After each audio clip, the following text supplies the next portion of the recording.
Hi friends, அனைவருக்கும் வணக்கம். Welcome to பசுமை தமிழ். இன்றைக்கி நம்ம சேனல் எதை பற்றி பார்க்க போகிறோன்னு பார்த்தீங்கன்னா, மூடாக்கு முறையை பற்றி தான் பார்க்க போகிறோங்க. இப்போ நிறைய பேர் கேட்டிருந்தீங்க, மூடாக்கு முறைனா என்ன, அதனால் நம்மளுக்கு தோட்டத்தில் என்ன பயன்னு கேட்டிருந்தீங்க. இப்போ உங்கள் தோட்டத்தில் பல வகையான பயிர்கள் பயிரிட்டிருப்பீங்க.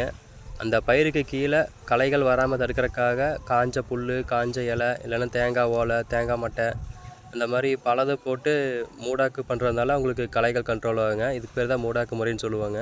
இப்போ இந்த மூடாக்கு முறையை பயன்படுத்துறதுனால பார்த்தீங்கன்னா, காஞ்ச புல், காஞ்ச இலை எல்லாமே பார்த்தீங்கன்னா உங்களுக்கு இயற்கை உரமாக ஆயிருங்க. கடைசியில் கொஞ்ச நாளுக்கு அப்புறம் அதெல்லாமே மக்கி இயற்கை உரமாக மாறிடுங்க. இந்த மூடாக்கு முறையை பயன்படுத்துறதுனால பார்த்தீங்கன்னா, டைரெக்டாக சூரிய ஒளி களைகளுக்கு கிடைக்காதனால உங்களுக்கு களை எல்லாமே ரொம்பவுமே கண்ட்ரோல் ஆயிருங்க.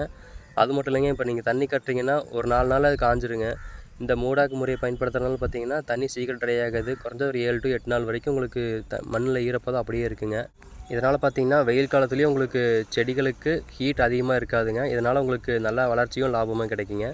மேலும் இது போன்ற சுவாரஸ்யமான தகவலுக்கு நம்ம சேனலை சப்ஸ்கிரைப் பண்ணி ஃபாலோ பண்ணிக்கோங்க. நன்றி, வணக்கம்.